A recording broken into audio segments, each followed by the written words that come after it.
pro kepada kepentingan kelompok tertentu, tapi harus adil dan kemudian bisa dinikmati oleh seluruh rakyat Indonesia. Nah, kami berharap dalam sesi ini, Mbak Yeni yang kita kenal sebagai salah satu tokoh publik yang banyak terlibat dalam isu-isu toleransi, dalam mendorong kebijakan yang inklusif untuk Indonesia ini, bisa kemudian membagikan sharing kepada kita semua.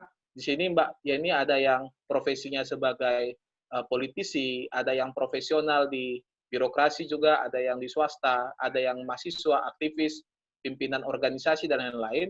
Ada banyak bidang yang pastinya digeluti oleh para peserta, yang kami berharap pasca dari sekolah kebijakan publik ini, kita akan bisa mewujudkan kebijakan publik yang Pancasila, yang pro kepada kemajemukan yang ada di Indonesia.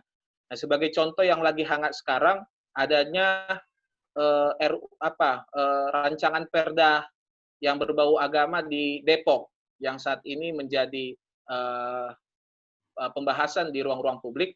Nah, hal seperti ini yang saya rasa sangat menarik untuk bisa kita bahas di dalam forum hari ini. Itu yang bisa kami sampaikan. Terima kasih atas kesediaan dari Mbak Yeni, juga para peserta dari berbagai daerah. Semoga sesi kita, pertemuan kita di hari ini bisa bermanfaat untuk kita semua. Terima kasih. Terima kasih, Bung Sahat. Selamat datang lagi teman-teman yang baru datang. Mbak Yeni, sehat nih Mbak Yeni ya? Alhamdulillah. Jadi Mbak Yeni, kita tahu nih bahwa dalam upaya pemerintah untuk memecahkan permasalahan yang menyangkut banyak hajat hidup masyarakat, pemerintah pasti mengeluarkan yang tadi namanya kebijakan publik. Nah, kami teman-teman di sini, anak-anak muda di sini, Mbak Yeni pasti pengen punya cita-cita mendambakan sebuah kebijakan publik yang inovatif, yang inklusif pastinya. Yang tidak hanya tadi Bung Sahat bilang segelintir kelompok, melainkan banyak dari elemen masyarakat. Nah, pastinya harapan kami kalau dengan inklusif ini semua kepentingan permasalahan masyarakat marginal pun dapat terakomodir. Nah, menindaklanjuti dari contoh yang mungkin tadi diambil terkait dengan PKR atau Perda kota religius yang ada di Depok yang kemarin tahun lalu sempat dilempahkan ke DPRD Kota Depok, Mbak Yeni, kemudian sempat ditolak, sempat sedikit ada rintangan di situ, kemudian kemarin beberapa hari sedang hangat-hangatnya lagi dimasukkan ke dalam prolegda atau program legislasi daerah untuk tahun 2021. Nah, menurut kacamata Mbak Yeni Wahid sendiri nih, gimana sih kita sebagai anak-anak muda ini bisa kompak bergandengan tangan, gotong royong, menjunjung tinggi nilai Bhinneka Tunggal Ika, dan ikut partisipasi aktif dalam kebijakan publik yang inklusif. Jadi harapannya karena Indonesia ini majemuk, dan teman-teman di sini juga ada yang politisi, ada profesional, dan gimana kita ini bisa ambil setiap opportunity dari pekerjaan kita masing-masing. Jadi mungkin Mbak Yeni bisa memberikan kacamata dari situ. Waktu dan tempat, monggo kami persilahkan ke Mbak Yeni. Baik, terima kasih Regina. Ya, Assalamualaikum warahmatullahi wabarakatuh. Selamat sore, shalom, salam sejahtera bagi kita semua, Om Swastiastu, Namo Buddhaya, salam kebajikan, rahayu, rahayu, rahayu. Adik-adikku sekalian, saya bukannya sok tua ya, tapi memang saya orangnya bermutu, bermuka tua. Jadi yang manggilnya adik-adik, yang lainnya saya panggil adik-adik ya. Adik-adikku sekalian, para calon pemimpin Indonesia yang tergabung dalam rumah kebijakan sekolah kebijakan publik maupun rumah milenial Indonesia ya. Terima kasih, pertama-tama saya mengucapkan terima kasih atas undangan untuk bisa berbincang-bincang dengan kalian mengenai kebijakan publik yang diperlukan oleh Republik ini agar negara ini bisa menjadi lebih baik lagi ke depannya. Bagi orang seperti saya, kalau anak-anak muda punya minat besar untuk menggeluti kebijakan publik, ini adalah sebuah modal kuat bagi bangsa kita agar menjadi bangsa yang jauh lebih hebat lagi ke depannya. Karena tidak banyak anak-anak muda yang mau concern terhadap kebijakan publik. Anak-anak muda sekarang banyak yang lebih sibuk dengan gimana caranya bikin konten TikTok yang viral, misalnya gitu ya. Nah, tidak ada yang salah dengan konten TikTok yang viral, ya. Asal sifatnya edukatif, asal sifatnya justru memberikan nilai-nilai yang positif, ya. Karena TikTok cuma sekedar mekanisme saja. Nah, namun bahwa banyak sekali persoalan-persoalan bangsa ini yang harus kita sikapi bersama. tidak bisa hanya diserahkan kepada mereka-mereka yang ada dalam posisi kepemimpinan formal pada saat ini. Justru anak muda lah yang punya energi, punya kekuatan mendobrak, punya semangat ya untuk melakukan perubahan-perubahan yang nyata. Nah, jadi saya senang sekali ketika dihubungi oleh teman-teman Bang Sahat, ya, Dek Sahat, untuk bergabung dengan teman-teman. Nah, kalau kita bicara soal kebijakan inklusif apa sih maksudnya? Ya, apakah hanya terbatas kepada persoalan keimanan saja? Kalau di Indonesia banyak yang salah mengartikan, seolah-olah persoalan inklusivisme atau eksklusivisme itu hanyalah persoalan yang berkaitan dengan identitas agama. Padahal kebijakan inklusif mencakup jauh lebih banyak lagi. Tadi seperti dikatakan oleh mereka yang termarginalkan pun harus disasar ya dengan kebijakan publik yang inklusif. Mereka semua yang berada dalam posisi termarginalkan, apapun latar belakang agama, latar belakang sukunya, terutama latar belakang ekonominya, itu yang harus kita bantu. Karena kita sama-sama tahu ketika ada eksklusivitas ekonomi, kemudian menyisakan ketidakpuasan, disitulah kemudian kadang-kadang identitas agama, identitas kesukuan menemukan tempat untuk diekspresikan menjadi sebuah alat menyuarakan kegalauan. Tapi dasarnya sebetulnya adalah persoalan-persoalan ekonomi. Ada banyak yang seperti itu. Perebutan bukan cuma ekonomi, perebutan sumber daya. Sumber daya itu bisa sumber daya ekonomi, sumber daya politik, sumber daya alam tentu termasuk di dalamnya. Ya, intinya adalah orang berebut untuk menguasai sumber daya tertentu yang ada di masyarakat, sumber daya sosial pun begitu, sehingga memarginalkan kelompok lainnya di masyarakat tersebut. Nah, jadi kalau dalam konteks Indonesia, gimana sih kehidupan kita ini? Kenapa perlu kebijakan inklusif? Saya tadi sempat share itu ya, ada ada slide yang ingin saya tampilkan. Kira-kira udah dapat belum ya? Belum dapat ya? Oke, enak nih. Jadi ngomongnya lebih terstruktur, lebih cepat ininya ya, nggak melakrah kemana-mana. Oke, next slide. Oke. Mengapa kita perlu kebijakan inklusif? Tadi sudah saya katakan, kebijakan inklusif tidak hanya berupa persoalan-persoalan agama saja, tetapi ada sisi lainnya ya. Nah, karena kita melihat Indonesia ini ketimpangannya masih sangat kuat sekali, masih sangat besar. Kalau kita lihat Gini koefisien di Indonesia itu masih cukup tinggi, walaupun kita harus memberikan kredit. Tapi angka-angka sisanya yang masih ada ini masih cukup juga membuat kita prihatin. Kenapa? Karena di Indonesia itu 1% orang terkaya di Indonesia masih menguasai 45% total kekayaan di negara kita. Ya. Dan 60% aktivitas ekonomi masih berlangsung di Pulau Jawa. Nah, Sumatera dapat bagian dikit-dikit tambah 20%, ya. Sisanya 20% lagi di wilayah lainnya.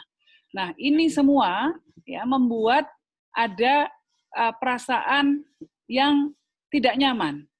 Ya, tentunya membuat perasaan tidak nyaman, ya. Sementara kalau kita bicara soal ketimpangan, kita ini ya cukup juara karena nomor 3 se-Asia Tenggara.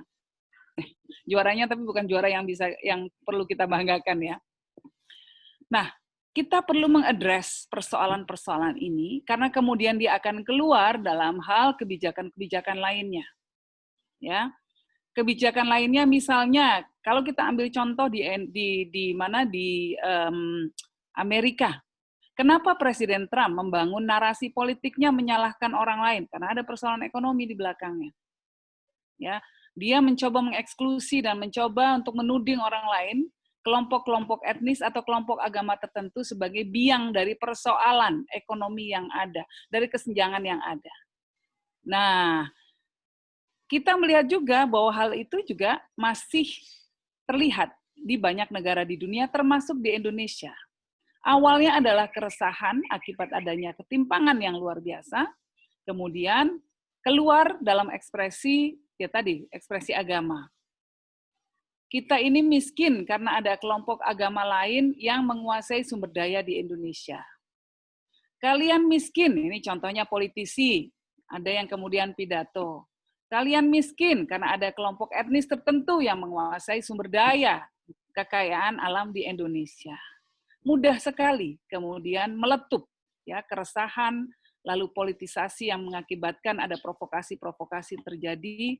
Itu mudah terjadi ketika memang ada ketimpangan di negara kita secara sosial, secara ekonomi. Nah, ini yang harus kita address barengan dengan isu soal eksklusivitas agama. Jadi nggak bisa jalan sendiri, nggak bisa eksklusivitas agama kita harapkan kemudian bisa isunya bisa kita selesaikan tanpa juga kita cukup bijaksana untuk mengerti bahwa banyak hal-hal lain, ada isu-isu lain yang menjadi bara api, yang menjadi bensin yang siap menyiram provokasi-provokasi yang terjadi, yang dilakukan oleh para politisi. Nah, jadi itu ya, adik-adikku sekalian. Nah, inklusif, slide berikutnya, mohon bisa diklik ya. Kebijakan inklusif itu perlu dua, prosesnya dan hasilnya. Ya, kalau dalam hasilnya tentu kita menginginkan kebijakan di mana ada afirmasi diberikan kepada kelompok yang rentan. Di sini ada nggak teman-teman dari Papua? Ada dari Indonesia Timur, ya. Sejak zaman Gus Dur ada ya, oke, sip, ya. Sejak zaman Gus Dur dulu menjadi presiden, kita mencoba memberikan kebijakan afirmasi untuk membangun lebih besar lagi ya, porsi alokasi pembangunan, alokasi dana diberikan kepada Indonesia Timur. Nah, kenapa? Untuk meningkatkan pembangunan di sana, agar bisa setara dengan Pulau Jawa, agar bisa lebih meningkat, misalnya dibandingkan, bisa mengejar Pulau Sumatera dan lain-lainnya. Tanpa kebijakan afirmasi, maka yang nggak bisa tarung. Ibaratnya kalau orang disuruh tanding sepak bola nih, yang satu dikasih sepatu yang paling keren, teknologi terbaru dari Nike yang bikin lari paling kenceng, satu lagi disuruh nyeker. Kira-kira siapa yang larinya lebih kenceng? Pasti yang pakai sepatu. Karena itu kebijakan afirmasi dibutuhkan untuk keberpihakan kita pada kelompok-kelompok yang rentan. Nah, kalau dalam konteks negara kita saat ini, ya, kita dalam dana alokasi khusus diberikan kepada dalam jumlah yang lebih besar lagi, yang lebih besar dibandingkan dengan alokasi di provinsi-provinsi lain, diberikan kepada daerah-daerah di Indonesia Timur misalnya. Itu adalah kebijakan afirmasi untuk memastikan bahwa ada kebijakan inklusif yang diambil oleh pemerintah. Lalu juga orientasinya pada pemerataan akses pelayanan dasar, pendidikannya, kesehatan, dan lain sebagainya. Itu yang harus jadi orientasinya, harus jadi targetnya. Saat ini di Papua, kita ambil lagi contohnya Papua. Uang yang masuk ke sana banyak sekali. Ibaratnya kalau kita rata-ratakan, uang yang dialokasikan oleh pemerintah pusat pada satu penduduk Papua dibandingkan dengan satu penduduk di Jawa, itu 10 kali lipatnya. Ya, satu kabupaten di Papua bisa mendapatkan 10 kali lipat dari satu kabupaten di Jawa. Per jumlah orang ya, per orangnya kira-kira dapatnya. Kalau misal di Jawa dapatnya 1 juta, di Papua dapatnya 10 juta, kira-kira begitu deh. Tentu dalam bentuk macam-macam, dalam bentuk layanan macam-macam ya. Tetapi ini kok tidak berimbas pada pemerataan akses pelayanan dasar. Pendidikannya, kesehatannya, segala macamnya, ini kok masih sangat kurang. Nah, ini yang jadi pertanyaan. Di mana ini macetnya? Problem implementasinya yang di mana nih yang macet? Kenapa uang yang sebegitu besarnya kemudian tidak tertranslate, tidak tertranslasikan, tidak terjemahkan kepada pemerataan akses pelayanan dasar? Kenapa angka kemiskinan masih sangat tinggi? Kenapa angka kematian bayi masih sangat tinggi di Papua? Angka ibu melahirkan, kematian ibu melahirkan juga masih sangat tinggi. Ini contoh-contohnya. Nah, lalu juga inklusif yang berikutnya adalah ketika dia menyasar akar-akar diskriminasi. Ya, orang tidak boleh didiskriminasikan karena keyakinan agamanya, karena identitasnya, juga karena jenis kelaminnya. Ya, kalau dibilang Mbak Yeni nggak boleh nyalon bupati karena perempuan, nah itu sudah jelas diskriminasi. Walaupun saya juga nggak ada keinginan untuk nyalon bupati. Tetapi Regina nggak boleh nyalon DPRD karena perempuan, ya nggak boleh, itu diskriminasi. Ya, nah identitasnya juga sama, ya terutama dalam hal ini adalah dari sisi kalau kita yang kuat sekali identitas kesukuan, tidak boleh ada orang dari provinsi manapun yang mengalami perlakuan diskriminasi. Karena itu ketika ada anak-anak Papua ini, dari tadi saya ngambil contohnya Papua mulu ya, nggak apa-apa ya. Soalnya yang gres. Ketika ada anak-anak dari Papua yang ada yang mengatain ya dengan ungkapan yang tidak sensitif ketika di Surabaya kemarin pada waktu itu ya, dan kemudian mengakibatkan letupan keresahan, lalu ada demo-demo menyikapinya. Bukan cuma orang Papua yang marah, orang-orang seperti saya pun juga marah. Karena apa ya, kita nggak akan ada yang bisa terima ketika anak kita kemudian dikatain lah, bahasa Jakartanya apa sih, saya bingung bahasa ini ya. Ketika ada orang lain kemudian melecehkan kita, nah tentu tidak ada yang bisa terima. Nah jadi di negara kita tidak boleh ada diskriminasi yang terjadi pada hal-hal yang sifatnya mendasar. Tadi dikatakan soal apa tadi, kebijakan di Depok tadi apa ya? Saya lupa apa. PKR, Perda Kota Religius. Oke, ya. Perda Kota Religius. Tidak boleh dibenarkan. Tidak boleh karena di Depok misalnya itu semua, Depok adalah kota untuk semua agama. Kecuali kota religius, ya, ini adalah kota religius yang tidak mendiskriminasi, tidak punya potensi untuk mendiskriminasi agama di luar agama tertentu. Itu boleh saja kalau memang kesepakatan. Tetapi nanti orang yang nggak non-religius, orang yang non-religius yang nggak terlalu religius banget, terus diskriminasi juga dong. Artinya bahwa dalam membuat sebuah identitas, ya, identitas kota, identitas apapun, labeling untuk kota, sangat penting bagi kita untuk mengedepankan sikap yang inklusif. Jangan sampai orang ada yang kena dampaknya dari situ. Ya, ini bukan cuma di Depok, di Manokwari juga pernah ada perda Injil. Nah itu juga kita protes, nggak boleh juga. Ya, semua sama, misalnya nanti di Bali ada perda yang kemudian menguatkan identitas kehinduan, tetapi punya potensi untuk untuk mendiskriminasi kelompok-kelompok non-Hindu, itu juga harus kita protes. Jadi semua ini berlaku untuk semua. Sehingga tidak terjadi, kalau di Indonesia ini, ya pada saat ini masih terjadi yang namanya tyranny of majority over minority, yaitu tirani kelompok mayoritas terhadap kelompok minoritas. Ya, ini contohnya bagaimana? Nah, contohnya ketika di Pulau Jawa, ya mayoritasnya adalah kalau kita lihat diskriminasi agama, ya ini kita lihat konteksnya diskriminasi agama dulu. Kalau kita lihat di Pulau Jawa misalnya, maka kelompok mayoritas agamanya adalah agama Islam. Yang kemudian menjadi korban, sering terjadi kasus-kasus, dan ini kami catat setiap tahun, ya, kasus-kasus kebebasan beragama dan berkeyakinan, ya, itu maka yang menjadi korban adalah non-Muslim. Contohnya gereja susah berdiri, contohnya orang susah bikin kebaktian, gitu. Nah, itu di Pulau Jawa.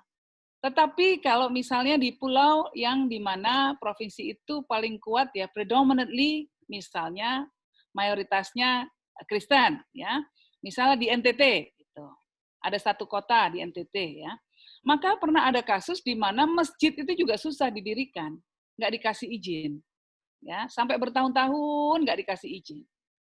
Dan ketika kita telusuri, lucunya alasan yang diberikan juga sama, dengan misalnya tidak diberikannya izin di gereja berdiri di Pulau Jawa.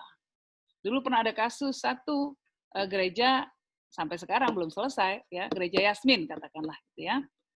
Nah, sudah melalui berbagai macam proses, ya, termasuk di situ ada SKB 3 Menteri di mana mensyaratkan harus ada tanda tangan dari 90 orang ya penduduk ya yang menyetujui berdirinya rumah ibadah di daerah tersebut.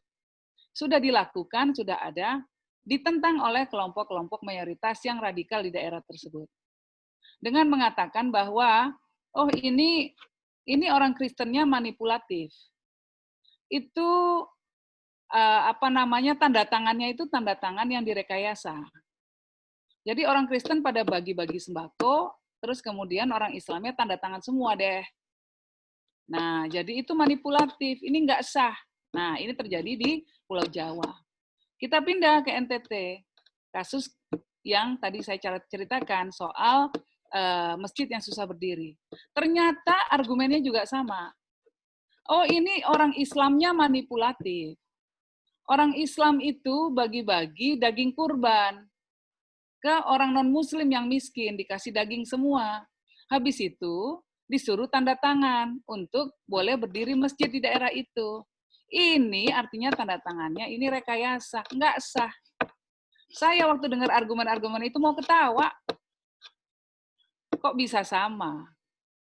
Artinya yang namanya sikap intoleransi tidak hanya terjadi pada satu agama tertentu, tetapi bisa terjadi pada semua kelompok mayoritas yang bersikap sewenang-wenang. Ya, gitu. Di Papua pernah ada masjid juga nggak bisa berdiri, bahkan dibakar, musola atau masjid. Di Bali pun ada keluhan-keluhan dari teman non-Hindu, misalnya mau mengubur jenazah agak susah dibawa, diusung di jalan umum. Nah, hal semacam itu. Nah, karena itulah kita harus, bagaimana caranya? Kita harus memperkuat ya rasa sensitivitas kita terhadap kebutuhan orang agama lain. Ini kita bicara soal Bali ya. Nah, kita masuk deh soal inklusivitas dalam proses. Kalau kita ingin bicara soal inklusif, maka tidak cukup hasilnya, prosesnya pun harus kita maintain. Harus kita bantu, ya. Nah, untuk bisa mendapatkan kebijakan yang inklusif, maka kita harus melibatkan semua pemangku kepentingan yang ada di sana, sifatnya secara partisipatoris. Aduh, kok susah amat nih kayak Sri Mulat. Nanti tolong jangan dibikin meme ya, jangan dibikin video yang saya bolak-balik ngomong nggak bisa ngomong itu ya, jadi lucu-lucuan. Oke, participatory. Nah, gimana nih kalau bahasa Inggris lancar jadinya? Gawat. Terus kemudian juga melibatkan stakeholders yang multi-stakeholders partnership. Ada partnership, ada kerjasama yang dibangun di stakeholders yang bermacam ragamnya.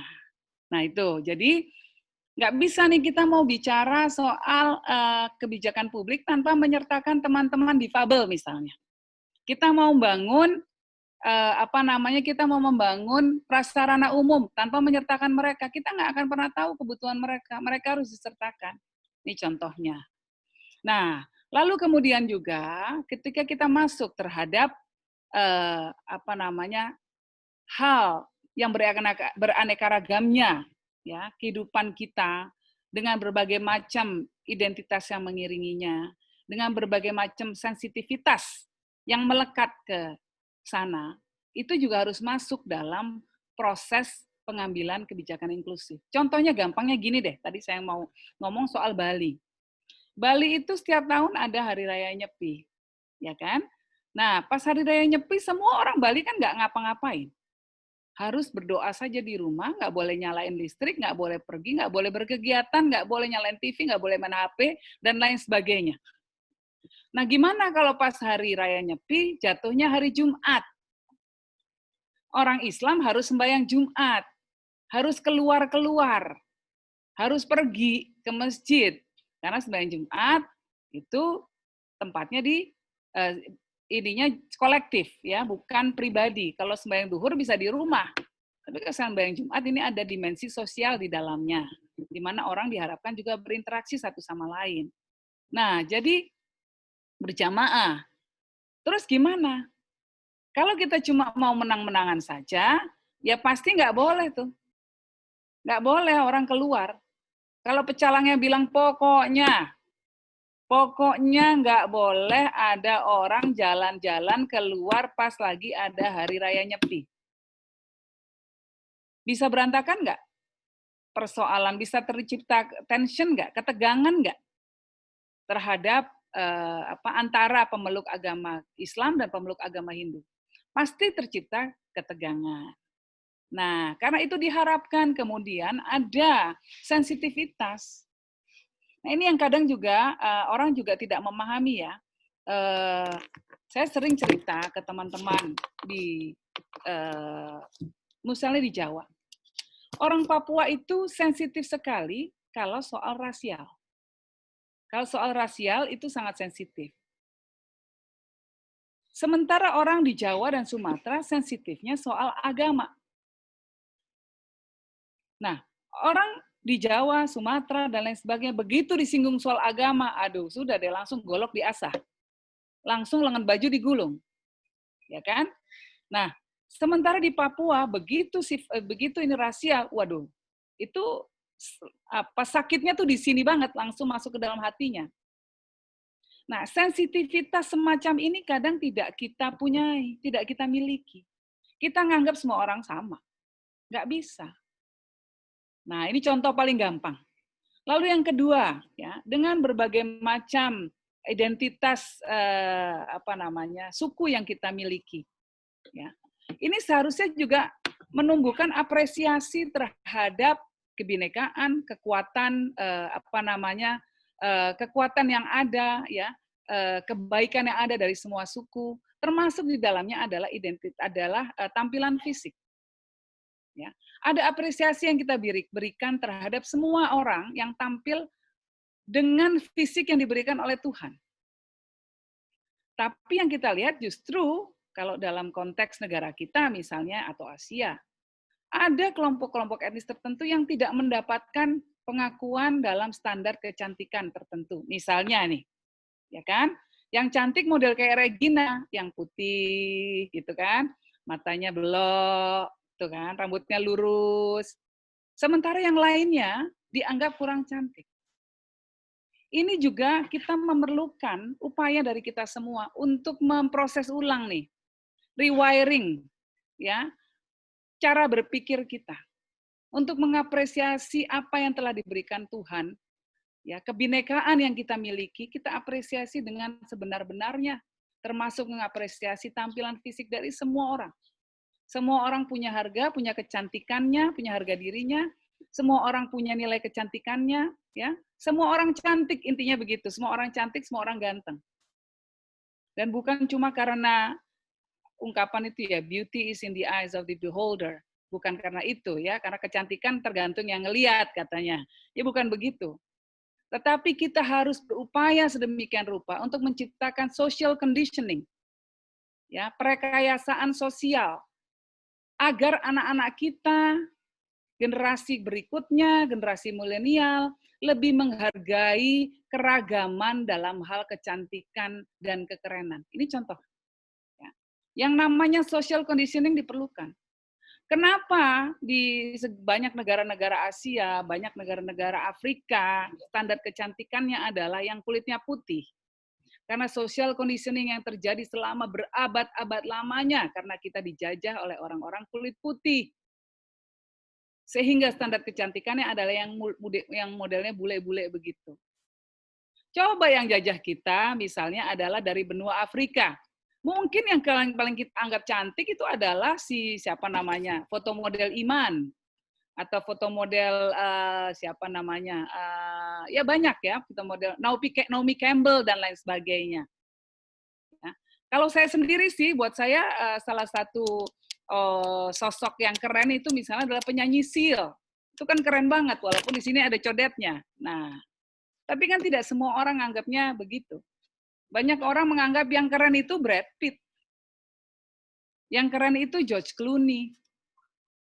Nah, artinya kita harus merewire ulang, kita harus memikirkan ulang dan melakukan reconditioning secara sosial, pengkondisian ulang, apa sih makna kecantikan, apa sih standar kecantikan, apa sih standar kesuksesan, dan lain sebagainya. Nah, ini sehingga kita bisa kemudian membuat kebijakan yang inklusif. Kebijakan tidak bisa dilepaskan dari latar belakang sosial, ekonomi, budaya yang ada di masyarakatnya. Jadi kalau masyarakatnya masih berpikir orang yang sempurna itu adalah orang yang begini, itu kebijakannya akan mengacunya ke sana. Akhirnya dia akan melupakan kelompok-kelompok lainnya, kelompok difabel lupa, kelompok-kelompok yang mungkin secara fisik tidak sempurna, tidak dijadikan patokan. Gitu. Oke, next slide.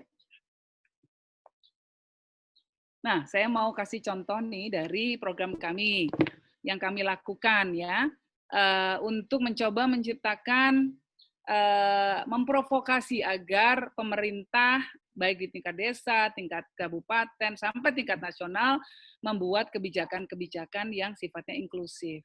Juga praktek-praktek yang inklusif yang dilakukan di masyarakat. Kami punya program namanya Program Desa Damai. Program Desa Damai ini adalah program yang kami gagas bersama dengan UN Women. UN Women itu adalah badan PBB yang punya concern terhadap pemberdayaan perempuan. Nah, dalam program ini ada 3 elemen besarnya. Yang satu adalah pemberdayaan perempuan secara ekonomi dan partisipasi publik. Yang kedua, kita melibatkan multi pihak dan multi agama. Ya, nah dalam program Desa Damai ini kita mendorong ibu-ibu sebagai agen perubahan di tingkat komunitas agar bisa menciptakan lingkungan yang lebih baik lagi bagi dirinya dan bagi masyarakat sekitarnya. Nah, ini yang kami lakukan ya.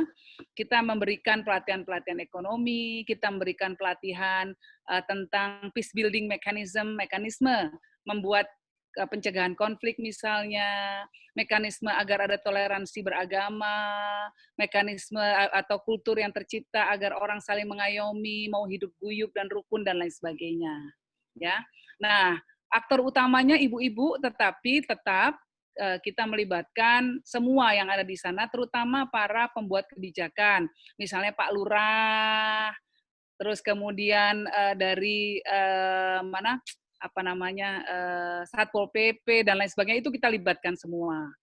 Lalu Bupati juga terlibat dan kementerian juga kita libatkan. Ada beberapa kementerian yang sudah menyatakan keinginannya untuk ikut terlibat dalam program ini. Kementerian Menak PP, Kementerian Desa dan lain sebagainya ya. Sekarang kita sedang berbicara dengan Kemendagri dan juga dengan Kementerian Lingkungan Hidup untuk memasukkan elemen tentang kesadaran lingkungan hidup dan kesadaran climate change ya, tentang pencegahan iklim ya. Gimana caranya agar ibu-ibu kita bisa terlibat semua menjadi agen-agen perubahan yang lebih holistik lagi sifatnya gitu.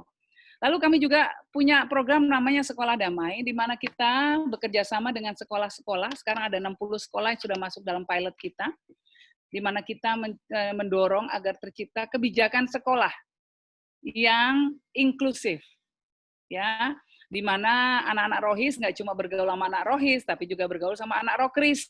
Itu rohani Islam, rohani Kristen, nah contoh-contohnya.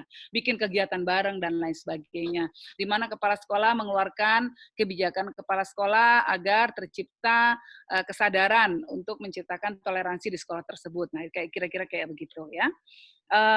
Lalu kami juga terlibat dalam rencana aksi nasional penanggulangan ekstremisme dan kekerasan. Ini bekerja sama dengan BNPT.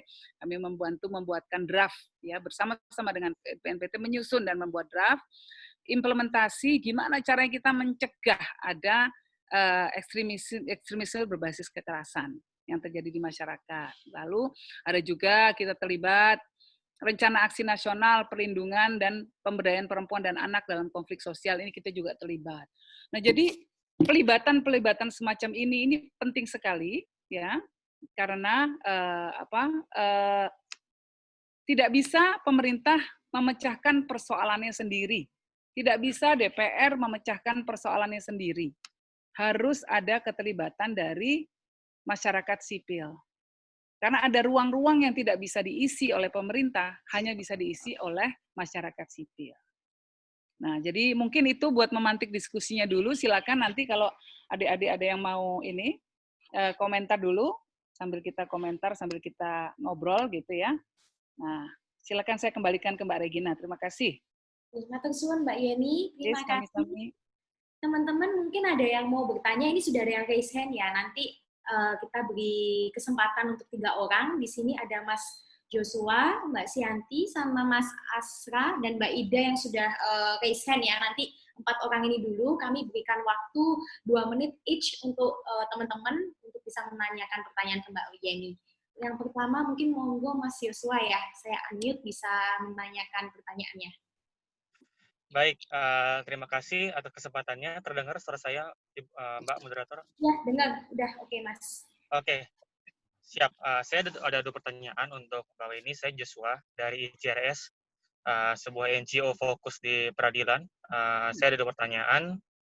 Pertama, tadi saya menarik soal affirmative action sebagai bagian dari upaya kebijakan yang inklusif.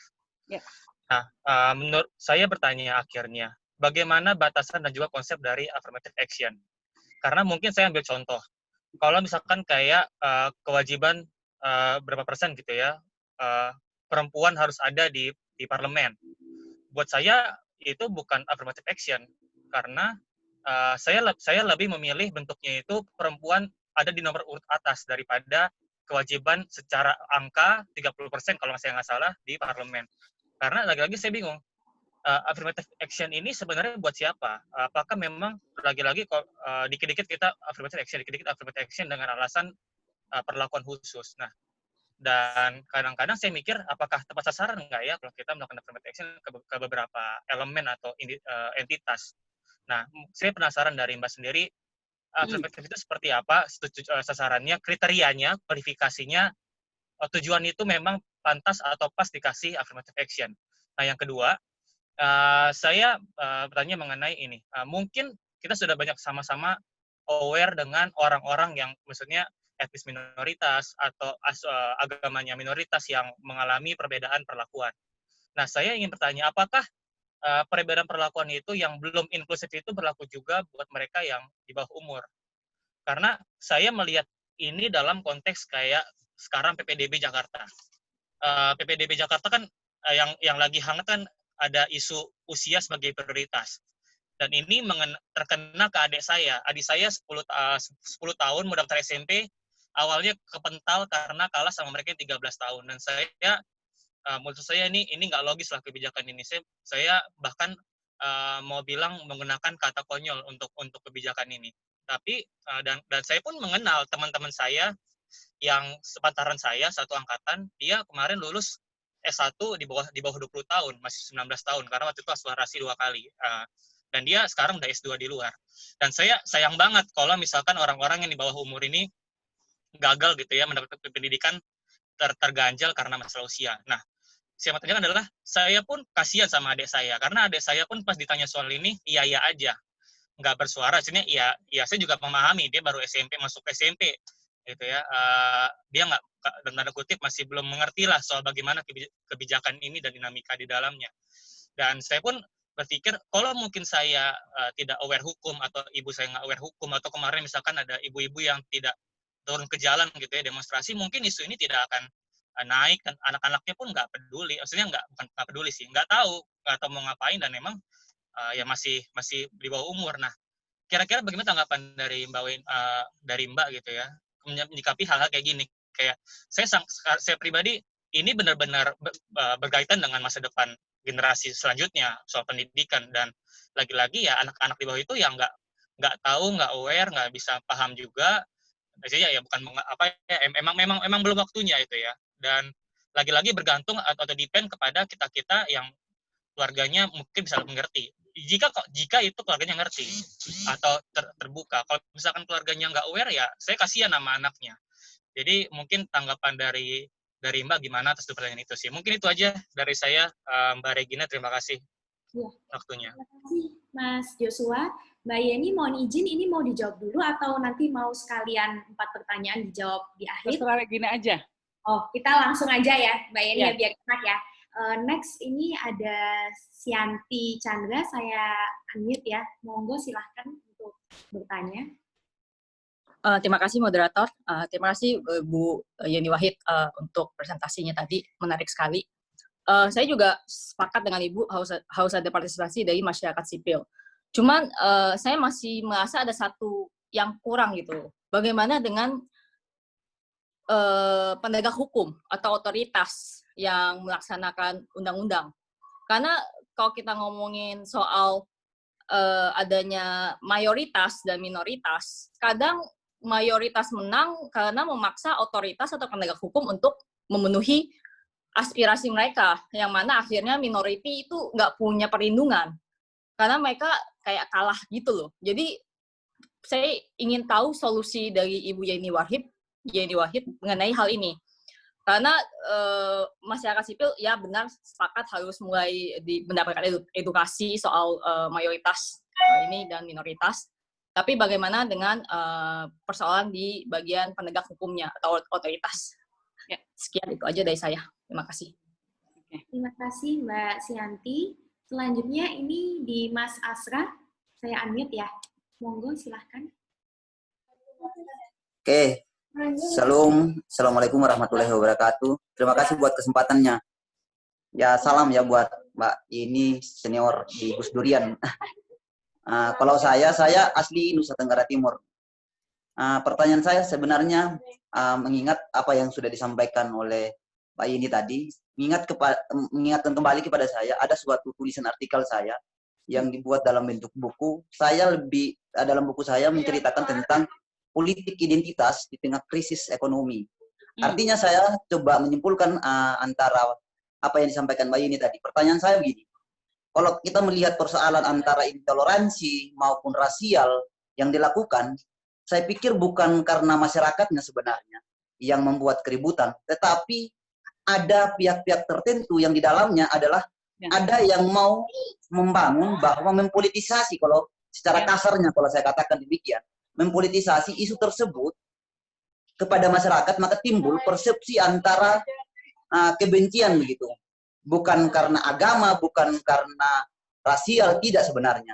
Karena teman-teman saya dalam tulisan saya menyimpulkan bahwa ini dipolitisasi. Artinya bahwa di sekolah kebijakan publik ini yang saya inginkan adalah bagaimana Mbak ini sebagai peneliti, sebagai yang advokasi terkait intoleransi tentang isu sosial, bagaimana Mbak Yeni melihat dampak pendidikan kebijakan publik kepada politisi di Indonesia pada khususnya. Karena saya pikir masih kurang sekali sekolah-sekolah kebijakan publik yang bergaul dengan isu toleransi atau isu-isu rasial, itu sangat kurang sekali. Bahkan di bangku perkuliahan pun kita sedang didiskriminasi oleh pendidikan itu sendiri. Maka bagi saya sangat penting kita berbicara tentang sekolah-sekolah anti rasisme misalkan. Atau kita harus bersosialisasi, bukan saja hanya karena kita sebagai kaum muda hari ini kita perhatikan, tetapi kita tidak memperhatikan dampaknya bagi politisi-politisi, supaya juga jangan sampai ada isu terkait isu misalkan tentang agama atau tentang rasial, itu dikembangkan, dan itu dijadikan konsumsi belaka begitu. Dan publik akan menilai bahwa, oh ini ternyata dipolitisasi. Jadi kita tidak bisa menyalahkan antara, oh ini orang Jawa yang melakukan, atau ini adalah orang NTT yang melakukan, atau orang Timur yang melakukan. Tetapi kembali lagi, yang paling penting adalah, saya mempertanyakan tadi bagaimana Kak ini selama ini melihat isu-isu ini. Apakah mungkin politisinya yang salah atau memang masyarakat yang dibodohi begitu? Kalau bagi saya sih masyarakat sudah bodoh dari dulu, tapi yang paling bodoh adalah teman-teman yang mempolitisasi isu-isu tersebut begitu. Terima kasih, saya kembalikan. Terima kasih. Saya coba jawab dulu aja ya Regina ya. Baik, Mbak Yeni nanti dilanjutkan berikutnya ya. Monggo Mbak Yeni. Hebat ya. Ini anak-anak apa namanya yang teman-teman yang bergabung di Sekolah Kebijakan Publik ini hebat-hebat sekali nih, pertanyaannya susah-susah. Ya.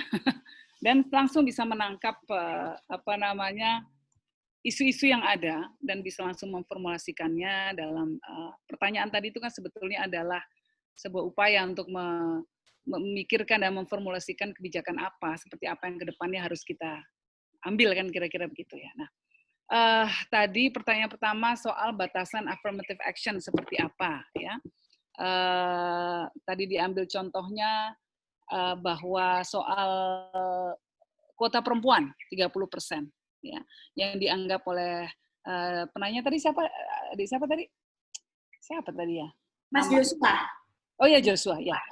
Ya, Joshua bilang ini nggak efektif gitu, kecuali ditaruh di nomor pertama. Saya setuju sekali dengan dia. Saya setuju sekali dengan apa yang dikatakan Joshua, bahwa kadang-kadang kalau kita hanya mengacu kepada jumlah saja, ya dalam hal 30%, seolah-olah kita sudah memberikan hak kepada perempuan, padahal sebetulnya nggak efektif di tingkat lapangan. Nah, jadi sebetulnya yang harus dicari adalah kebijakan afirmatif. Itu kan niatnya dulu nih. Niatnya ada untuk memberikan level playing field. Harus memberikan titik start yang sama kepada semua orang, kan kira-kira gitu, sehingga bisa bertanding secara lebih fair, kan kira-kira gitu. Nah, kenapa ada kebijakan afirmatif? Soalnya kalau nggak ada kebijakan afirmatif, yaitu yang satu startnya di depan, yang satu startnya di 100 meter di belakang, satu lagi startnya 100 meter lagi di belakangnya, gimana mau menang? Kan kira-kira gitu. Jadi ini menyamaratakan titik startnya dulu nih. Ide dasarnya seperti itu. Nah, perkara teknisnya seperti apa, itu yang perlu dibahas lebih lanjut dan melibatkan banyak pemangku kepentingan. Termasuk di dalamnya adalah para perempuan-perempuan yang selama ini berlaga langsung kayak model Regina dan kemudian bisa memberikan testimoni. Ini udah efektif belum sih? Ini saya ngerasa dibantu nggak sih? Nah, ini contohnya. Tetapi bahwa 30% ini sudah awal. Tidak cukup, tetapi lumayan. Ya, ada goodwill. Ada keinginan untuk memberikan, bukan keinginan untuk memberikan, karena ini yang kita yang menuntut. Aktivis-aktivis perempuan yang menuntut, ya, bahwa ada keinginan agar negara ini bisa memberikan equal treatment, perlakuan yang setara kepada semua. Nah, itu yang kita apresiasi dulu.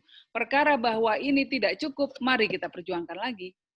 Disinilah gunanya para anggota DPR yang perempuan, kemudian bergabung dalam sebuah kaukus untuk memperjuangkan hal-hal semacam ini agar tercipta, lagi-lagi lebih tercipta level playing field, agar tercipta kesetaraan ya di startnya, di titik startnya sama semua. Perempuan saja di satu sisi sudah menghadapi berbagai macam faktor budaya, faktor informal yang membuat langkahnya susah. Kemudian dibatasi lagi secara legal formal, ya tambah susah lagi. Nah, jadi ini yang harus diubah. Padahal kita melihat keterlibatan perempuan itu efeknya luar biasa. Ya. Kepala-kepala negara yang negaranya dipimpin oleh Perdana Menteri atau Presiden perempuan, saat ini secara statistik dianggap jauh lebih mampu mengatasi ancaman COVID dibandingkan dengan presiden atau yang kepala negaranya laki-laki. Contohnya Amerika, Donald Trump hancur gitu. Tapi New Zealand malah berhasil. Ini contohnya, ya kan? Di negara lain yang kepala negaranya ya banyaklah, Italia kacau, Merkel di Jerman malah berhasil. Nah, ini kan berarti ada sisi lain, ada kontribusi besar dari perempuan, ya, terutama dalam momen krisis yang harus diambil sebagai sebuah modal bagi bangsa. Kita nggak bicara gender, menurut saya kampungan lah kalau sekarang masih ngomong soal gender gitu ya, udah zaman begini. Yang paling penting adalah kontribusi setiap orang itu seperti apa. Mau latar belakangnya, mau dia laki-laki, perempuan, kontribusinya buat bangsa dan negara ini seperti apa. Udah dihitungnya begitu saja. Ya kan? Dalam kehidupan keluarga, dalam kehidupan rumah tangga, sekarang sudah biasa perempuan yang bekerja, laki-lakinya memilih untuk lebih aktif secara domestik, biasa aja, nggak ada stigma seperti yang terjadi pada ayah atau kakek-kakek kita zaman dulu. Tidak berarti kemudian dia tidak jantan sebagai laki-laki, kan nggak begitu. Misalnya sekarang istrinya lebih kaya, malah cowoknya lebih seneng dong. Kan gitu. Nah, nggak ada lagi, menurut saya tidak perlu lagi ada perdebatan. Seharusnya anak-anak milenial terutama ya bisa lebih lagi menguatkan konsep itu di masyarakat. Gender seharusnya tidak boleh menjadi penghalang, kira-kira gitu. Nah, lalu yang kedua, jadi sama Joshua saya sangat setuju, batasannya seperti apa, batasannya itulah yang harus diperbincangkan, itulah yang harus dibahas bersama-sama dengan melibatkan semua pemangku kepentingan, kira-kira gitu. Nah, yang kedua soal ini problem zonasi ya sekolah dan yang lagi rame ya. Ini memang ini malah lebih menarik karena justru banyak anak-anak pintar yang punya potensi terdiskriminasi, nggak dapat sekolah, malah anak-anak di bawah umur dan lain sebagainya gitu ya. Ini proses yang belum selesai dan saya anjurkan teman-teman ikut terlibat di dalamnya, ikut dalam diskusi publiknya untuk memperkaya proses pengambilan kebijakannya. Kalau dari sisi prinsipnya bahwa memberikan kesetaraan akses terhadap semua, saya setuju. Tetapi kadang-kadang prinsip kalau tidak diimplementasikan dengan baik, itu yang menjadi masalah. Nah, jadi justru saya menganjurkan teman-teman untuk aktif mengawal ini, karena ini kepentingannya langsung berdampak kepada banyak orang, ya, kepada banyak anak-anak kita ke depannya nanti. Kalau ada anak-anak pintar, walaupun dia belum cukup umur misalnya, kemudian nggak bisa mendapatkan akses pendidikan, itu adalah a big loss untuk Indonesia. Itu adalah kerugian besar buat kita. Justru harus diciptakan sistem di mana anak-anak yang mungkin belum cukup umur tetapi justru punya bakat-bakat terpendam, gimana caranya harus kita langsung harus langsung kita berikan pendidikan yang sesuai dengan bakat, karakter dan kemampuannya. Nah, itu. Jadi jangan kemudian karena problem legal formal yang kita ciptakan, kita mendiskriminasi banyak anak-anak sebetulnya punya kemampuan, yang sebetulnya cukup umur, yang sebetulnya sangat siap untuk bersekolah di tingkatan yang dia maui, itu kira-kira ya. Jadi intinya teman-teman dari Sekolah Kebijakan Publik, kalau perlu ini menjadi satu case study-nya, karena ini barang yang masih hangat. Case study yang kalian rumuskan bersama, kemudian kalian keluarkan rekomendasinya kepada pemerintah. Seharusnya begini. Prinsip kesetaraan bisa dicapai dengan tetap mengedepankan misalnya perhatian, ya, dan memperhatikan kearifan lokal dan memperhatikan kebutuhan lokal. Nah, ini contoh-contohnya, ya. Jadi kalian bisa langsung mendalami betul kasus ini, kira-kira gitu.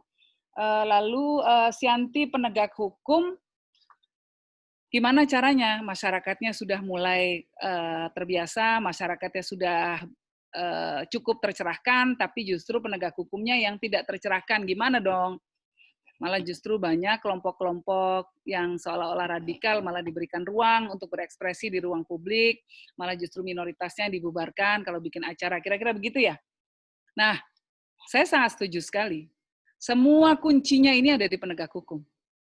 Kita mau kayak gimana pun, kalau penegak hukumnya berat sebelah atau takut kepada pressure dari publik, artinya yang terjadi adalah diskriminasi, itu pasti itu. Jadi memang PR paling utama adalah penegak hukum. Nah, problem besar kita di Indonesia ini, salah satunya adalah secara legal formal, penegak hukum kita itu diberikan mandat bukan untuk melindungi hak setiap warga, tetapi penekanannya adalah kepada memastikan ada ketertiban umum. Nah, itu fokusnya. Misalnya fokus undang-undang kepolisian. Jadi polisi itu gimana caranya supaya jangan ribut-ribut, jangan ada ribut-ribut, supaya tetap tertib, supaya tetap aman. Nah, begitu fokusnya adalah menciptakan ketertiban umum, maka yang terjadi biasanya adalah kelompok minoritasnya yang kemudian ditekan. Ya udah deh, nggak usah bikin kegiatan, nanti ribet. Udahlah, nggak apa-apa, udah ngalah aja. Dan ini terjadi di semua daerah, tergantung mayoritasnya yang mana. Kalau yang di Jawa mayoritasnya Islam, ya kelompok Islam yang kemudian mendapatkan mendapatkan perhatian besar dari aparat. Kalau misalnya di Kalimantan Barat, kelompoknya yang kuat sekali di sana kelompok Dayak, misalnya. Kelompok Dayaknya mau bikin acara, terus ada berpotensi mengganggu kelompok lain yang minoritas, kelompok yang lain itu, yang non-Dayak itu yang dibubarkan. Nah, ini contohnya, ya. Nah, ini harus diubah. Harus diubah. Sehingga semua orang, mau satu orang pun, ya, dia misalnya ada kelompok Kristen, ada anak Kristen mau sekolah di sekolah dan didiskriminasi, harus dibela haknya, padahal semuanya yang lainnya Islam misalnya, harus dibela. Demikian juga berlaku hal yang sama di daerah-daerah lain, di provinsi lain. Nah, jadi ini PR besar kita adalah untuk mendidik, ya, untuk mereformasi ulang pikiran-pikiran para aparat penegak hukum kita, termasuk untuk mereformasi dan mengubah undang-undang kepolisian agar tidak fokusnya hanya kepada ketertiban umum, tetapi memastikan hak setiap individu di negara kita bisa diberikan. Bahwa semua orang haknya setara di mata hukum. Itu PR besar. Itu masuk ranahnya siapa? Ranah kebijakan publik. Tuh ya, jadi ini PR kalian juga ya. Ini saya ngasih PR banyak banget nih ya. Habis salah sendiri undang saya ya. Oke, terus yang keempat. Oh, Asra, politik identitas dengan krisis ekonomi. Ada pihak-pihak yang mempolitisasi. Betul sekali, 100, bukan 100.000 itu sih, benar sekali. Ya, jadi memang, ya contohnya di Ambon lah. Dulu nggak ada masalah. Ya, dulu Pela Gandong ya, ada kultur seperti itu, orang baik-baik aja, orang mau lebaran, temennya yang Kristen ikut bantuin masak, orang mau Natal, temennya Islam bantu masak, biasa deh. Lalu kenapa kemudian sampai timbul konflik? Karena diprovokasi. Kenapa diprovokasi? Karena ada orang-orang yang ingin menggunakan identitas politik untuk maju. Karena apa? Yang namanya identitas politik itu dampaknya emosional, ya di sini, di dada, bukan rasional. Dia sensitif sekali, dia cepat sekali bisa menjadi alat untuk provokasi. Karena efektivitas senjata ini maka dipergunakan oleh orang-orang yang tidak bertanggung jawab. Tapi ini terjadi bukan cuma di Indonesia, tapi di seluruh dunia. Donald Trump pun maju juga dengan kartu yang sama, menggunakan politik identitas. Yang jadi musuh siapa? Yang jadi musuh adalah kelompok Muslim dan kelompok Hispanik, kelompok-kelompok imigran dari Meksiko dan lain sebagainya. Kelompok Cina juga dianggap merebut merebut peluang ekonomi. Jadi dia nyiptain musuh. Kenapa kok bisa efektif? Iya, dengan metode itu, orang kalau mau jadi pahlawan, orang kalau mau jadi hero, harus ada musuhnya. Harus ada orang yang dianggap memainkan peran sebagai penjahat. Nah, dia mau kelihatan sebagai hero, dia tunjuk orang lain sebagai penjahatnya. Walaupun orang itu belum tentu penjahat. Ini kan gampang sekali terbacanya. Sayangnya masyarakat kita banyak yang masih gampang terjebak pada provokasi-provokasi semacam itu. Tugas kita untuk mengingatkan mereka. Kalau isu agama, kita lihat dulu, kita kaji dulu, kita dalami dulu faktanya. Kalau isu suku, kita dalami dulu faktanya. Jangan langsung ditelan mentah-mentah. Nah, itu butuh kedewasaan, butuh pembimbingan dari mereka-mereka yang lebih educated, yang lebih punya edukasi untuk mendampingi masyarakat yang mungkin kurang teredukasi. Tapi kok banyak kok ada tokoh-tokoh, apalagi tingkat nasional, ngomongnya kayak gitu, padahal kan harusnya dia orang pinter. Pendidikannya kan tinggi. Pertanyaannya gitu, pendidikannya tinggi, kok ngomongnya begitu? Iya, karena memang dia ingin menggunakan isu agama untuk kepentingan dia. Ada orang yang sangat kuat sekali retorika anti Cinanya, tapi malah kemudian piknik ke Cina. Ini contohnya begitu kan, gampangnya begitu. Ya gimana sih? Ngasih devisa dong ke negara Cina. Gampangnya kan gitu. Nah, kita harus lawan sikap-sikap semacam itu. Kita harus edukasi masyarakat agar tidak terjebak dalam retorika semacam itu. Nah, bagaimana hubungannya krisis ekonomi? Krisis ekonomi itu membuat orang menjadi gelisah, menjadi putus asa, menjadi jauh lebih mudah diprovokasi. Dan lebih mudah nyalahin orang daripada nyalahin diri sendiri. Kan gitu kira-kira. Kalau kita melakukan self-reflection, merefleksi diri, kenapa sih kita kok nggak maju-maju? Apa sih yang salah dari cara kerja kita selama ini? Ya, itu susah loh. Lebih gampang kan, ya lu nggak maju-maju soalnya temen lu tuh yang ngejagal lu terus. Lebih enak gitu kan? Lebih enak nyalahin orang lain kan? Nah demikian juga itu tadi. Nyalahin orang yang lebih maju, itu lebih enak. Lebih mudah. Membuat kita langsung terhibur. Ini adalah sebuah strategi yang kuno banget. Tapi herannya kok masih dipakai terus-terusan. Walaupun dampaknya adalah memecah belah persatuan bangsa, dampaknya luar biasa, merusaknya, ya, merusak bangsa. Tetapi ada saja politisi-politisi tidak bertanggung jawab tetap melakukan itu. Tugas kita menyetop mereka. Itu kira-kira. Oke, Regina, saya kembalikan ke Regina lagi. Mbak Yeni, tadi masih ada satu dari Mbak Ida yang belum sempat diberi kesempatan. Ini satu lagi yang secara ini ya Kak ya, secara ngomong langsung. Ini Mbak Ida, saya unmute, monggo bisa bertanya langsung. Selamat sore, terima kasih Kak Regina. Saya mau panggil Kak Yeni, karena tadi manggilnya adik-adik, jadi saya manggilnya kakak. Salam kenal. Kak Yeni, saya Sasti. Pertanyaan saya tadi sempat disinggung di jawaban pertama dari Kak Yeni soal bagaimana kemudian perempuan itu mengalami benturan struktural, bahkan fungsional, struktural, bahkan kultural pada saat mereka ingin melakukan, saya bilangnya melakukan soft power ya, negosiasi kepada pihak-pihak tertentu baik di lingkungan mereka. Kemudian kalau misalnya seperti Kak Regina mungkin pada saat sudah terjun ke politik, bagaimana sebenarnya strategi ya Kak Yeni untuk kemudian kita bisa meng-empower diri kita sendiri sebagai perempuan, kemudian teman-teman di sekitar kita sebagai perempuan, atau orang-orang di sekeliling kita ketika kita menemukan masalah. Case tadinya adalah saya sedang mencoba untuk melakukan diskusi ajakan kepada ibu-ibu di sekitar RW saya, RT RW saya, untuk mau dan berani untuk bekerja di luar rumah mereka. Jadi tetap di lingkungan RT RW, tapi kemudian di luar rumah mereka. Karena sepertinya ada batasan yang tinggi sekali sehingga mereka tidak bisa tidak berani untuk keluar tanpa izin suami misalnya. Kemudian saya beruntungnya saya karena saya termasuk istimewa di lingkungan perempuan, anak muda dan kelompok minoritas. Jadinya apakah itu kemudian bisa menyebabkan juga mungkin alasan kenapa saya bahasa anak kekiniannya di-reject gitu ya. Di-reject ketika kemudian ada inisiatif untuk empowering ibu-ibu di RT RW saya. Terima kasih Kak Yeni, Kak Regina. Terima kasih. Oke, iya. Begini, memang perempuan itu kalau mau maju banyak sekali hambatan-hambatan yang menghadangnya. Ya. Norma agama, norma kebudayaan, norma sosial, itu kadang-kadang, bukan kadang-kadang, masih banyak yang membelenggu perempuan. Seolah-olah perempuan itu nggak boleh begini, nggak boleh begitu. Mungkin kalian pernah dengar yang namanya kodrat.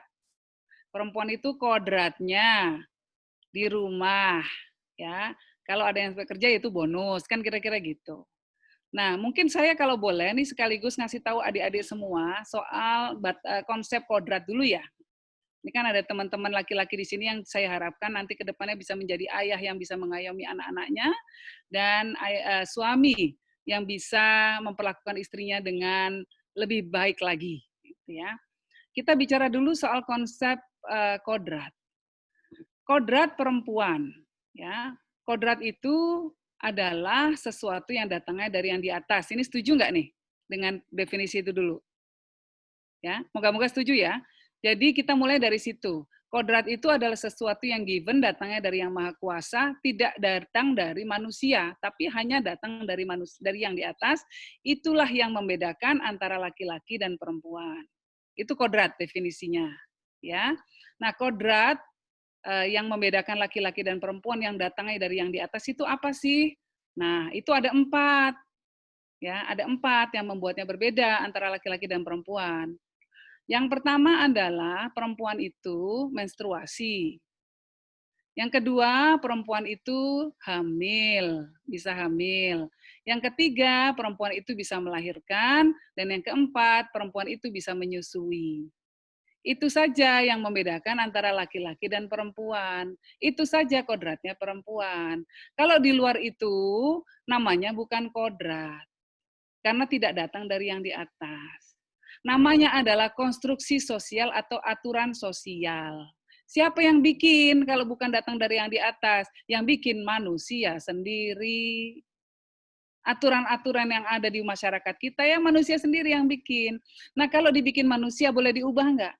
Bisa diubah nggak? Ya bisa, sesuai kesepakatan. Makanya tadi saya katakan, dalam keluarga zaman sekarang, biasa banget kalau istrinya yang kerja dan suaminya di rumah aja. Apakah itu tidak bertentangan, apakah itu bertentangan dengan kodrat? Ya enggak juga, karena itu kesepakatan antara laki-laki dan perempuan. Kalau kita masih berpegang pada konstruksi sosial yang lama, di mana perempuan harus di rumah saja dan laki-laki yang bekerja, yang menderita itu bukan cuma perempuan, yang menderita juga laki-laki. Kenapa? Karena kalau laki-laki nggak bekerja, maka dia dianggap tidak jantan. Kalau laki-laki nggak bawa uang, dianggap tidak cukup laki-laki. Kan kasihan. Itu turunannya banyak. Kalau laki-laki mau nangis, dianggap cengeng. Lah, sama-sama dikasih air mata sama yang Maha Kuasa, sama-sama boleh dipakai. Kenapa yang satu dianggap tidak maskulin kalau kemudian dia nangis? Itu loh yang membuat kesalahpahaman tentang kodrat itu. Sehingga membuat laki-laki dan perempuan jadi menderita. Contoh paling tragis lagi ya, dari korban soal salah paham tentang kodrat tadi. Ini soal kekerasan seksual. Tentang pemerkosaan. Banyak anggapan bahwa yang diperkosa itu cuma perempuan. Dan itu karena salahnya perempuan. Gara-gara pakai baju rok mini, gara-gara pakai genit-genitan. Ternyata statistiknya di dunia, 1 dari 6 anak laki-laki di dunia pernah menjadi korban pelecehan seksual atau bahkan kekerasan seksual atau bahkan perkosaan. Tapi di negara-negara seperti negara kita, mereka tidak berani melaporkan itu karena dianggap sebagai aib. Bayangkan, kan kasihan. Dia harus memendam sendiri, dia harus menanggung sendiri trauma yang terjadi. Dia bingung dengan semua proses yang terjadi, pertanyaan-pertanyaan yang ada di kepalanya ketika dia jadi korban pelecehan seksual. Apakah kemudian orientasi seksualku akan berubah? Apakah aku sudah tidak suci lagi? Apakah aku bisa jadi laki-laki yang tetap perkasa dan lain sebagainya? Itu nggak bisa dibantu karena dia tidak bisa cerita ke orang lain. Karena ada stigma bahwa kalau dia cerita, kalau ada laki-laki yang mengalami jadi korban pelecehan seksual, dia sudah terstigma. Nah, jadi sudah saatnya kita membebaskan diri dari pikiran-pikiran yang sempit, yang konservatif semacam itu. Perlakukan semua manusia sama. Mereka bisa menjadi korban kekerasan, mereka semua bisa menjadi korban pelecehan, mereka semua menjadi korban diskriminasi, semua bisa mengalami itu. Tugas kita adalah menolong siapapun yang kemudian menjadi korban semua hal itu. Demikian juga semua manusia punya potensi untuk menjadi orang yang membawa penghasilan buat keluarga. Semua orang punya potensi untuk bisa aktif berada di luar rumah. Nah, ini cara berpikirnya kita benahin dulu nih.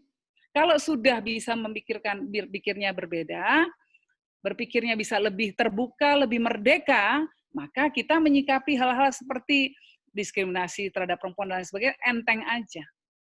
Nah, jadi Sasti juga nggak ada tuh dapat problem dari masyarakat. Memang kamu akan dianggap berbeda. Udah cantik, muda, aktif, minoritas pula. Ini barang apa nih, makhluk aneh, ini makhluk alien katanya. Ya kan? Lalu gimana caranya supaya bisa meyakinkan mereka? Gimana sih kalian kalau mau ngerebut hatinya orang? Gimana sih caranya gimana? Tentu dengan tidak memaksakan pandangan kita kepada mereka, tetapi menggandeng mereka, ya, membimbing mereka agar pelan-pelan mulai bisa mengerti apa yang menjadi perspektif kita. Itu sesuatu yang tidak bisa dipaksakan. Ya, kayak cinta nggak bisa dipaksakan, tapi kamu hanya bisa mencari cara agar meyakinkan dan merebut hatinya orang yang kamu taksir, kan kira-kira gitu. Nah, caranya gimana? Kasih perhatian, ajak bicara, dengerin keluh kesahnya, dengerin concern-nya. Dalam agama nggak boleh loh Mbak Sasi, oh iya gitu ya Bu ya. Jangan kamu kasih ceramah kayak saya ngomong begini, jangan. Tambah diusir kamu nanti. Tapi kira-kira kamu sendiri sudah punya pemahaman. Pelan-pelan ajak mereka, pelan-pelan ajak berkegiatan, ya. Misalnya hari ini ada kegiatan yang bisa melibatkan mereka secara minimal, libatin. Memang butuh kesabaran. Nah, itulah leader. Leader itu bukan menyuruh, ya. Leader itu bukan membuat perubahan. Ya, ini yang salah nih ya. Leader itu adalah membimbing orang agar mau berubah. Ya, bukan kita yang menciptakan perubahan, tidak. Tetapi bagaimana cara meyakinkan banyak orang agar mereka mau berubah. Itu leadership yang paling utama. Kira-kira gitu. Jadi Sasti, dengan segala norma yang ada, ya, ini tantangan besar kita. Ya karena itulah kamu akan menjadi leader. Kalau kamu dalam skop kamu kemudian bisa meyakinkan orang-orang yang di lingkungan kamu untuk mau berubah. Good luck Sasti dan teman-teman lainnya ya dalam proses leadership ke depan, membimbing masyarakat kita agar bisa menjadi masyarakat yang jauh lebih inklusif, jauh lebih bisa memikirkan kepentingan orang banyak, bukan cuma kepentingan pribadinya saja. Oke Regina. Kayaknya udah mesti pamitan bentar lagi ya, Regina ya? Oh, oke. Kak Yeni terbuku-buku ya, dikejar waktu ya, Kak ya? Jam 5 ya, sampai jam 5 ya. Kita ada waktu 7 menit. Oke, ini last Kak, kalau gitu, ini juga menindaklanjuti dari tadi topik Kak Yeni terkait kekerasan seksual. Ini tadi ada yang menanyakan via forum, Kak, dari Ibu Lucida Fontana. Beliau menanyakan bahwa RUU PKS yang dicabut dari Prolegnas 2020, kemarin kan sempat rame nih, Mbak Yeni. Kira-kira bentuk kebijakan apa sih yang bisa dilakukan bagi mereka yang menjadi korban? Nah, karena mereka dirasa jenis kekerasannya ini belum ada dalam RUU PKS yang tidak ada hukumnya. Jadi gimana peran kita dan peran pemerintah untuk melindungi mereka yang menjadi korban, dan yang notabene RUU itu kemarin sempat sedikit polemik. Mungkin monggo last question bisa dijawab Mbak Yeni. Terima kasih. Ya memang, itu kan kita sayangkan sekali ya, RUU PKS itu tidak lagi-lagi terhambat lagi ya. Tapi ada beberapa teman-teman anggota parlemen yang tetap punya komitmen untuk mengusung RUU PKS ini ke depan. Tugas kita bantu mereka. Ya, membantu mereka, mendorong mereka agar ini betul-betul bisa disahkan. Ya. Yang perlu kita ciptakan adalah suasana atau mekanisme di mana para korban kekerasan seksual itu mendapatkan support dari masyarakat. Baik secara legal ya, misalnya di kepolisian itu memang ada direktorat yang khusus menangani ini, ya. Lalu kemudian perwiranya atau bahkan petugasnya yang menangani itu juga orang yang punya kepekaan menangani masalah ini. Jangan dulu misalnya ini perempuan yang jadi korban perkosaan tapi yang nanyain bapak-bapak, reserse bapak-bapak. Belum apa-apa udah ada hambatan dulu. Nah, misalnya. Tetapi tempatkan reserse atau officernya di sana itu yang beragam. Korbannya perempuan, maka mungkin bisa dihadapi oleh petugas perempuan. Korbannya laki-laki, diberikan laki-laki. Bisa juga gitu. Mana yang lebih pas ya untuk kebutuhan si korban. Tetapi yang paling penting empati dulu. Yang saat ini terjadi kan banyak sekali korban itu justru disalahkan. Jadi dia mengalami jadi korban 2 kali. Karena ketika dalam proses pemeriksaan seolah-olah dia yang salah. Nah, demikian juga kita perlu mengedukasi masyarakat agar korban-korban perundungan seksual, pelecehan seksual, bahkan perkosaan itu jangan kemudian permasalahannya diselesaikan dengan cara udah dinikahin aja. Udah dinikahin aja. Yang penting nggak ada aib untuk keluarga. Kan kasihan. Traumanya seperti apa? Anak yang menjadi korban kekerasan seksual lalu kemudian harus berhadapan dengan pelakunya tiap hari. Gimana itu rasanya, ya? Kalau kita dipukulin tiap hari, ya, terus kemudian kita harus hidup dengan orang yang mukulin kita, mau nggak? Kan nggak akan mau. Apalagi ini harus hidup, harus tidur seranjang dengan orang yang telah menyerang kita secara seksual. Itu kan ini hal-hal yang semacam ini nih, kita harus membantu terus melakukan penyadaran di masyarakat, ya. Lalu kemudian selain edukasi, selain tadi dan edukasi yang melibatkan semua pihak, rangkul para pemuka agama, para tokoh-tokoh masyarakat, tokoh-tokoh pemuda untuk ikut berbicara masalah ini, karena masalah ini adalah masalah kita semua, bukan cuma masalah mereka yang akan jadi korban. Korban kekerasan seksual itu bisa terjadi pada siapapun loh. Statistiknya seperti itu, bisa terjadi pada siapapun. Sangat tinggi angkanya. Apalagi sekarang zaman COVID. Zaman COVID ini salah satu efeknya adalah kasus kekerasan rumah tangga naik.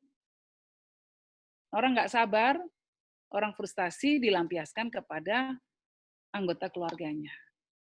Nah, ini semua PR kita untuk kita perjuangkan bersama-sama. Mungkin aduh banyak banget sih PR-nya. Ya iyalah, namanya juga kehidupan bangsa dan negara.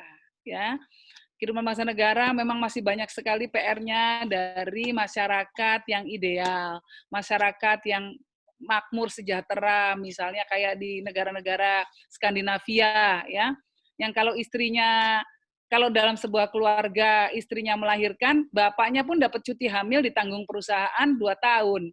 Enak banget kan? Ya. Kita pengennya ke sana karena anak juga membutuhkan kehadiran dari ayah. Dan ayah digaji. Selama cuti tetap digaji. Kurang enak apa coba? Nah, kedepannya semoga kita bisa mengarah ke arah kondisi yang lebih equal seperti itu, lebih setara buat semua, setara, lebih inklusif, baik masalah gender, masalah agama, masalah kesukuan maupun masalah ekonomi. Dan tidak boleh juga ya ada preferential treatment, ada perlakuan yang berbeda pada orang-orang yang beda latar belakang ekonomi dan sosialnya. Sekarang kita masih lihat masih banyak diskriminasi terjadi. Hotel-hotel di Bali misalnya, kalau orang pribumi, ya atau bukan orang pribumi lah, orang etnis tertentu, atau orang yang kelihatan kaya, orang bule, masih boleh misalnya makan di dalam. Tapi yang nggak kelihatannya seperti itu, makannya di luar. Orang Jawa kayak saya ini, kalau saya kebetulan bukan anaknya Gus Dur, mungkin juga bakal diusir juga. Nggak boleh makan di dalam. Kan kira-kira begitu, ini kan masih ada diskriminasi. Nah, kebetulan saya anaknya Gus Dur, jadi dikenal. Tapi coba anaknya Pak Wagiman, anaknya Pak Mujiarto, anaknya Pak Cornelius, dan lain sebagainya, dari pedalaman NTT. Nggak boleh dong mereka itu didiskriminasi. Nah, kira-kira gitu ya. Jadi, sekali lagi terima kasih Regina dan kawan-kawan semua, Bang Sahat, dan semua teman-teman yang ada di sini, adik-adik semuanya. Kalian adalah pemimpin, calon-calon pemimpin, bahkan sudah menjadi pemimpin ya dari komunitas kalian. Ya. Banyak harapan disematkan kepada kalian, dan saya senang sekali bisa berinteraksi dengan kalian. Semoga niatan baik untuk menata Republik ini menjadi tempat yang lebih baik akan diberikan kemudahan oleh Yang Maha Kuasa, dan kita diberikan rahmat, diberikan kebaikan ke depannya nanti. Amin. Demikian Regina, saya kembalikan ke Regina. Sekian, terima kasih atas waktunya, sangat insightful sekali untuk kita terus mengawal kebijakan pemerintah. Dan untuk teman-teman, saya mengucapkan terima kasih banyak atas waktunya. Semoga semua ilmunya dari Mbak Yeni bermanfaat untuk kita implementasikan untuk Indonesia yang lebih baik. Terima kasih Mbak Yeni. Kami Regina, satu hal ya, boleh nggak saya minta bayaran dari teman-teman di sini nih? Bayarannya apa Kak? Monggo Kak. Bayarannya adalah kerjasama dengan Wahid Foundation kalau kita punya program-program ke depan. Tadi misalnya Desa Damai, Sekolah Damai, dan lain sebagainya gitu. Kalian yang punya kemampuan apapun gitu bisa ikut kontribusi, karena kita selalu membutuhkan pikiran-pikiran cemerlang, semangat, komitmen di daerah masing-masing. Kebetulan Desa Damai kita saat ini sudah ada 30-an Desa Damai. Nah, kita butuh orang-orang muda yang mau terus mengawal ya, agar orang-orang desa pun mendapat perhatian yang lebih layak, kira-kira gitu. Kira-kira gitu, Regina, bayarannya. Siap, Kak. Nanti kami dari teman-teman Sekolah Kebijakan Publik siap untuk mengawal, untuk ikut terjun aktif lewat programnya Mbak Yeni di Wahid Institute ya, Mbak ya? Di Dana Desa. Iya, baik. Ya, siap. Teman-teman siap ya untuk bantu Mbak Yeni untuk mengawal Republik ini jauh lebih baik melalui program-program beliau. Baik, Mbak Yeni, terima kasih. Matur suwun sangat waktunya. Kami pamit. Mohon izin, terima kasih. Tetap sehat selalu. Semoga berkati. Assalamualaikum warahmatullahi wabarakatuh. Shalom. Terima kasih semuanya. Kami undur diri dulu. Monggo, terima kasih. Mari. Stay safe semuanya. Ya.